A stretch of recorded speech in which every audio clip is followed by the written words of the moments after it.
मित्रों नमस्कार। स्वागत है एक बार फिर से आप सभी का सोहन इंस्टीट्यूट में। यूपी जीके की महत्वपूर्ण प्रैक्टिस के साथ एक बार पुनः उपस्थित हैं। आइए क्लास को शुरू करेंगे पहले क्वेश्चन के साथ। और देखिए पहला क्वेश्चन बिल्कुल आपकी स्क्रीन पर है। कह रहा है गैंडा पुनर्वास परियोजना जो है कहाँ संचालित की जा रही है? पहला क्वेश्चन आप लोग देखेंगे, गैंडा पुनर्वास परियोजना कहाँ संचालित की जा रही है?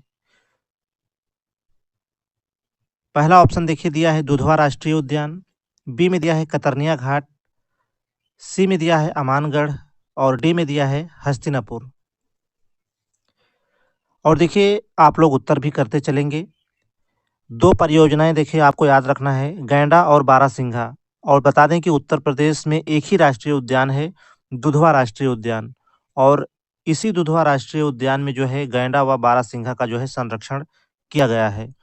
और देखिए दुधवा राष्ट्रीय उद्यान जो है लखीमपुर खीरी जिले में है। राइट आंसर हो जाएगा option number A.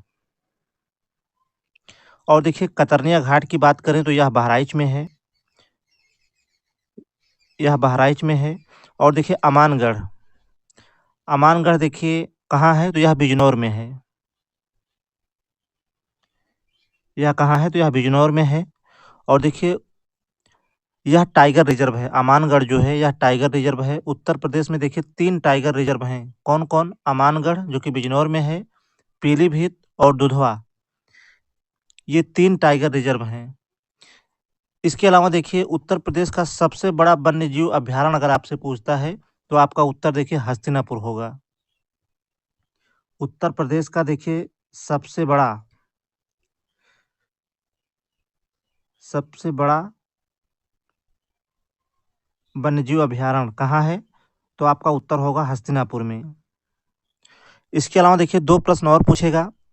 Uttar Pradesh का सबसे बड़ा अगर पक्षी विहार पूछता है तो देखिए लाख बहोसी पक्षी विहार जो कि कन्नौज में है। और उत्तर प्रदेश का अगर पहला वन्यजीव अभयारण्य पूछता है तो चंद्रप्रभा वन्यजीव अभयारण्य होगा जो कि चंदौली जिले में है। और देखिए उत्तर प्रदेश का पहला अगर पक्षी विहार पूछता है तो वह होगा नवाबगंज पक्षी विहार। उत्तर आपको देखिए पूरी तरह से स्पष्ट होगा। गैंडा पुनर्वास परियोजना कहाँ संचालित की जा रही है? तो दुधवा राष्ट्रीय उद्यान में। राइट आंसर आपका होगा। इसके अलावा हमने आपको बताया कतरनिया घाट बहराइच में है। अमानगढ़ देखिए यह टाइगर रिजर्व है। उत्तर प्रदेश में 3 टाइगर रिजर्व है हमने बताया, अमानगढ़, पीलीभीत और दुधवा। इसके अलावा उत्तर प्रदेश का सबसे बड़ा वन्यजीव अभयारण्य हस्तिनापुर है। और सबसे बड़ा पक्षी विहार जो है वह लाख बहोसी पक्षी विहार है जो कि कन्नौज में है। और उत्तर प्रदेश का पहला अगर वन्यजीव अभयारण्य पूछता है तो वह है चंद्रप्रभा वन्यजीव अभयारण्य जो कि चंदौली जिले में है। इसके अलावा उत्तर प्रदेश का अगर पहला पक्षी विहार पूछे तो नवाबगंज पक्षी विहार आपका उत्तर होगा। आइए दूसरे प्रश्न पर आगे चलेंगे। कौन सही सुमेलित नहीं है? ऑप्शन ए में दिया है ज्योतिबा फूले नगर का देखिए मुख्यालय क्या अमरोहा है। बी में दिया है महामाया नगर का मुख्यालय क्या हाथरस है। सी में दिया है देखिए भीमनगर का मुख्यालय क्या संभल है। और डी में दिया है पंचशील नगर का मुख्यालय क्या शामली है।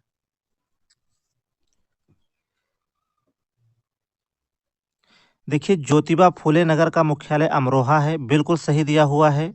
और देखिए अमरोहा जाना जाता है ढोलक इंडस्ट्रीज के लिए, लगभग 300 इंडस्ट्रीज यहाँ पर उपलब्ध हैं। और महामाया नगर की बात करें तो इसका भी मुख्यालय देखिए हाथरस है, यह भी सही दिया हुआ है। और भीमनगर का मुख्यालय देखिए संभल है, तो यह भी सही है। और डी कह रहा है पंचशील नगर का मुख्यालय देखिए शामली नहीं है, पंचशील नगर का मुख्यालय जो है हापुड़ होगा। जबकि देखिए प्रबुद्ध नगर का जो मुख्यालय है वह शामली है। शामली किसका मुख्यालय है? तो प्रबुद्ध नगर का। चलिए यही आपसे पूछ रहा था कौन सुमेलित नहीं है, तो आपका राइट आंसर होगा option number D. Panchsheel Nagar का मुख्यालय देखिए शामली नहीं बल्कि हापुड़ है। अगला क्वेश्चन देखेंगे हम लोग। उत्तर प्रदेश में टाइगर रिजर्व की संख्या कितनी है? देखिए प्रश्न आपसे पूछ लिया, अभी हमने आपको बताया उत्तर प्रदेश में टाइगर रिजर्व की संख्या कितनी है। 1, 2, 3 या फिर 4? इसकी चर्चा देखिए हमने अभी की। उत्तर प्रदेश में 3 टाइगर रिज़र्व हैं, हमने आपको बताया अमानगढ़, पीलीभीत और दुधवा राष्ट्रीय उद्यान। ये 3 टाइगर रिज़र्व हैं। सही उत्तर होगा ऑप्शन नंबर सी। और देखिए उत्तर प्रदेश में बाघों की संख्या जो है लगभग 604 है। चलिए आगे बढ़ेंगे।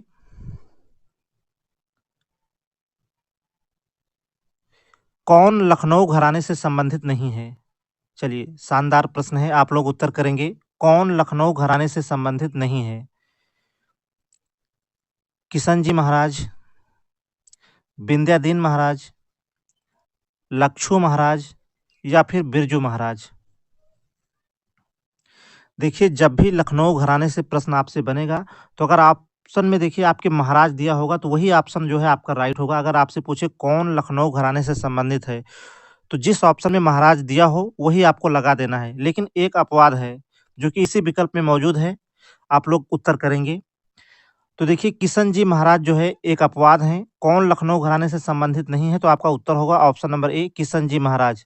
बाकी देखिए ये सभी जो हैं लखनऊ घराने से संबंधित हैं। आपसे अगर सिर्फ इसी प्रकार से प्रश्न बने कि कौन लखनऊ घराने से संबंधित है तो ऑप्शन में या तो विंध्यादीन दिया रहेगा महाराज, लच्छू महाराज या बिरजू महाराज या और किसी महाराज का नाम दिया रहेगा। तो आपको उसी ऑप्शन को टिक करना है जिसमें महाराज दिया हो। और एक अपवाद हमने बताया किशन जी महाराज, ये लखनऊ घराने से संबंधित नहीं है, यही एक अपवाद है। ये किस घराने से संबंधित हैं? तो वाराणसी घराने से। चलिए पहला ही ऑप्शन जो है आपका सही होगा यहाँ पर। आइए अगले क्वेश्चन को देखेंगे। बुंदेलखंड का लोकगीत नहीं है। आप सभी को बताना है इनमें से कौन सा लोकगीत है जो बुंदेलखंड का नहीं है। ख्याल दिया है, सैरा दिया है, राउला दिया है और बिरहा दिया है। देखिए ख्याल जो है यह बुंदेलखंड का लोकगीत है जो कि पुत्र जन्म के अवसर पर जो है यह पुत्र जन्म के अवसर पर जो है आयोजित होता है। जबकि देखिए सैरा जो है फसल काटने के अवसर पर जो है किया जाता है। यह जो है फसल काटने के अवसर पर किया जाता है। और यह भी देखिए बुंदेलखंड का लोकगीत है। और देखिए राउला भी है। इसमें देखिए बिरहा नहीं है, बिरहा देखिए पूर्वांचल का है। और आपसे यही पूछा था बुंदेलखंड का लोकगीत कौन सा नहीं है तो आपका उत्तर होगा ऑप्शन नंबर डी। और देखिए उत्तर प्रदेश का प्रमुख लोकगीत कौन सा है तो यही बिरहा है। चलिए नेक्स्ट क्वेश्चन देखेंगे।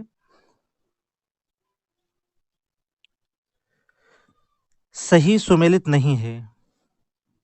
ऑप्शन ए में दिया है सुलह ए कुल महोत्सव के आगरा में मनाया जाता है।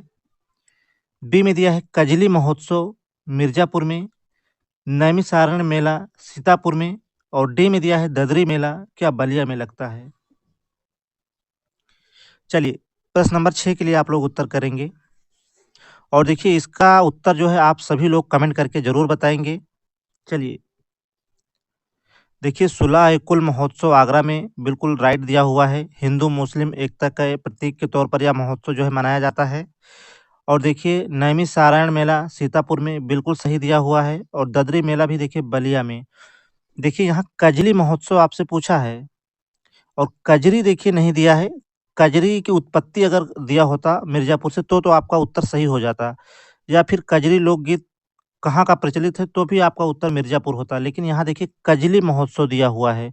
और कजली महोत्सव जो है कहाँ मनाया जाता है तो यह देखिए महोबा में मनाया जाता है।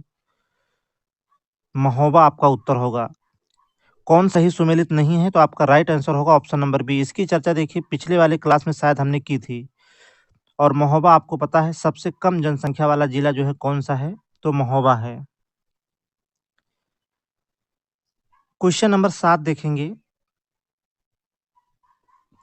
कौन सा कथन असत्य है? आपसे पूछा है कौन सा कथन जो है असत्य है आपको बताना है। ऑप्शन ए कह रहा है उत्तर प्रदेश में लिंगानुपात 912 है। यह बिल्कुल सही दिया हुआ है और सर्वाधिक लिंगानुपात है उत्तर प्रदेश में देखिए जौनपुर जिले का। बी कह रहा है उत्तर प्रदेश में महिला साक्षरता दर जो है 57.2% है, बिल्कुल सही है। और देखिए महिला साक्षरता कहाँ सबसे ज़्यादा है, तो कानपुर में। और देखिए सी कह रहा है उत्तर प्रदेश में जनघनत्व 382 व्यक्ति प्रति वर्ग किलोमीटर है, तो यह भी देखिए बिल्कुल सही दिया हुआ है। और देखिए ऑप्शन डी कह रहा है उत्तर प्रदेश में दशकीय वृद्धि 20.22% है, तो देखिए यह भी सही है और आपको बताना है कौन सा कथन जो है असत्य है। चलिए, तो देखिए ऑप्शन ए भी सही है, बी भी सही है और सी भी सही है, जबकि ऑप्शन डी भी यहाँ सही है। तो आपका जो राइट आंसर होगा वह होगा ऑप्शन नंबर ई। पूछा है कौन सा कथन असत्य है, तो आपका उत्तर होगा ऑप्शन नंबर ई, कोई नहीं। चलिए, देखिए आप लोगों को कन्फ्यूजन बिल्कुल नहीं होना है यहाँ पर। उत्तर प्रदेश में लिंगानुपात 912 है, बिल्कुल सही दिया हुआ है। और सर्वाधिक लिंगानुपात जो है जौनपुर जिले का है, सभी को पता है। और उत्तर प्रदेश में महिला साक्षरता जो है 57.2% है, यह भी देखिए बिल्कुल सही दिया हुआ है। और महिला साक्षरता सबसे ज़्यादा कहाँ है, तो कानपुर में। उत्तर प्रदेश में जनघनत्व 382 व्यक्ति प्रति वर्ग किलोमीटर है, यह भी बिल्कुल सही दिया हुआ है। जबकि ऑप्शन डी की बात करें तो देखिए उत्तर प्रदेश में 10 की वृद्धि 20.22% है, यह भी बिल्कुल सही दिया हुआ है। तो देखिए ए, बी, सी और डी ये चारों सही हैं, इसलिए आपका जो राइट आंसर होगा ऑप्शन नंबर ई, कोई नहीं। इसमें देखिए कोई विकल्प जो है असत्य नहीं है। चलिए आगे बढ़ेंगे। 3 राज्यों को स्पर्श करने वाला उत्तर प्रदेश का जिला कौन-सा है? चलिए, 3 राज्यों को स्पर्श करने वाला उत्तर प्रदेश का जिला कौन-सा है? और इसका उत्तर देखिए देखना चाहेंगे, उत्तर आप लोग कमेंट करेंगे। 3 राज्यों को स्पर्श करने वाला उत्तर प्रदेश का जिला कौन-सा है इनमें से? सोनभद्र दिया है, ललितपुर दिया है, सहारनपुर दिया है और बिजनौर दिया है। देखिए जितने लोगों ने सोनभद्र टिक किया होगा उनका उत्तर गलत है, और ललितपुर अगर आपने टिक किया है तो भी आपका उत्तर पूरी तरह से गलत है। देखिए राइट आंसर होगा 3 राज्यों को स्पर्श करने वाला उत्तर प्रदेश का जिला है सहारनपुर। हरियाणा, हिमाचल प्रदेश और उत्तराखंड को स्पर्श करता है सहारनपुर। हरियाणा, हिमाचल प्रदेश, हिमाचल प्रदेश और उत्तराखंड। चलिए 3 राज्यों को स्पर्श करने वाला उत्तर प्रदेश का जिला है सहारनपुर। देखिए सोनभद्र, कई लोगों ने उत्तर देखिए सोनभद्र लगाया होगा। अगर आपसे प्रश्न पूछता 4 राज्यों को स्पर्श करने वाला जिला कौन-सा है, तो आपका उत्तर सोनभद्र हो जाता। चलिए, और सोनभद्र 4 राज्यों को स्पर्श करता है, ये मध्य प्रदेश, छत्तीसगढ़, बिहार और झारखंड को। चलिए मध्य प्रदेश, झारखंड, बिहार और छत्तीसगढ़। चलिए, अगर आपसे प्रश्न पूछता 4 राज्यों को स्पर्श करने वाला जिला कौन-सा है, तो आपका उत्तर सोनभद्र होता। फिलहाल सोनभद्र आपका उत्तर नहीं होगा। और देखिए ललितपुर हो सकता है कुछ लोगों ने लगाया हो। 3 ओर से मध्य प्रदेश से घिरा हुआ जिला, अगर आपसे ऐसा प्रश्न पूछता कि 3 ओर से मध्य प्रदेश से घिरा हुआ जिला कौन-सा है, तो आपका उत्तर ललितपुर होता। यहाँ आपसे ये नहीं पूछा था, आपसे पूछा था 3 राज्यों को स्पर्श करने वाला उत्तर प्रदेश का जिला कौन-सा है, तो आपका उत्तर होगा सहारनपुर। चलिए, उम्मीद है उत्तर आपको पूरी तरह से स्पष्ट होगा। आइए क्वेश्चन नंबर 9 देखेंगे। कौन सही सुमेलित नहीं है? चलिए, जालौन जिले का मुख्यालय क्या उरई है? बी में दिया है सोनभद्र का मुख्यालय क्या रॉबर्ट्सगंज है? सी में दिया है कुशीनगर का मुख्यालय क्या पडरौना है? और डी में दिया है ज्योतिबा फुले नगर का मुख्यालय क्या हाथरस है? देखिए पिछले क्वेश्चन को अभी आपने ध्यान दिया हो तो अभी हमने इसकी चर्चा की। देखिए जालौन का उरई है, यह बिल्कुल सही दिया हुआ है। और सोनभद्र जिले का देखिए मुख्यालय रॉबर्ट्सगंज है। और देखिए महत्वपूर्ण है, यह पूछता ही प्रश्न है यहाँ से। और देखिए कुशीनगर का मुख्यालय पडरौना है, बिल्कुल सही दिया हुआ है।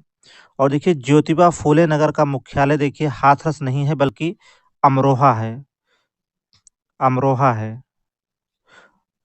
जबकि हाथरस देखिए कहाँ का है, तो महामाया नगर, महामाया नगर का मुख्यालय अभी हमने आपको बताया था पिछले क्वेश्चन पर। महामाया नगर का मुख्यालय कौन सा है, तो हाथरस है। चलिए, पूछा था कौन सा सही सुमेलित नहीं है, तो आपका उत्तर होगा option number D, Jyotiba Phule Nagar का मुख्यालय देखिए हाथरस नहीं है बल्कि अमरोहा है। आइए क्वेश्चन नंबर 10 देखेंगे।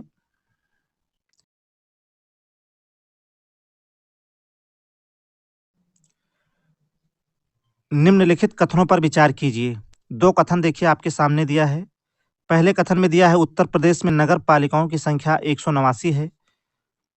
दूसरे कथन में दिया है उत्तर प्रदेश में गाँवों होगा देखिए ये, गाँवों की संख्या लगभग 1,07,700 है। और देखिए 4 ऑप्शन आपके सामने दिया है, केवल 1 सही है, केवल 2 सही है, दोनों सही है या फिर दोनों गलत है। देखिए पहले कथन की बात करें तो उत्तर प्रदेश में नगर पालिकाओं की संख्या देखिए 189 नहीं है बल्कि जो है 199 है। कितना है? तो 199 है। और 199वां जो है नगर पालिका कौन-सा है? तो भरवारी है। भरवारी कहाँ है? तो कौशाम्बी में, कौशाम्बी में। चलिए और बात करें देखिए उत्तर प्रदेश में गाँवों की संख्या लगभग 1,07,700 है, यह बिल्कुल सही दिया हुआ है। तो देखिए इस प्रकार से आपका जो राइट आंसर होना चाहिए वह होगा ऑप्शन नंबर बी, केवल 2 सही है। चलिए राइट आंसर होगा ऑप्शन नंबर बी। जबकि देखिए भारत में गाँवों की संख्या अगर पूछता है भारत के संदर्भ में तो आपका उत्तर होगा 6,41,000, 6,41,000। चलिए, उत्तर प्रदेश में गाँवों की जो संख्या है वह है 1,07,700 लगभग। और भारत के संदर्भ में अगर पूछता है तो आपका उत्तर होगा 6,41,000 लगभग। चलिए अंतिम प्रश्न था। सेशन कैसा रहा आप लोग कमेंट करके ज़रूर बताएँ। हमने आपको पहले भी बताया कि प्रश्नों की संख्या को बढ़ाया जाएगा, आप लोग अपनी संख्या को इंक्रीज़ करिए।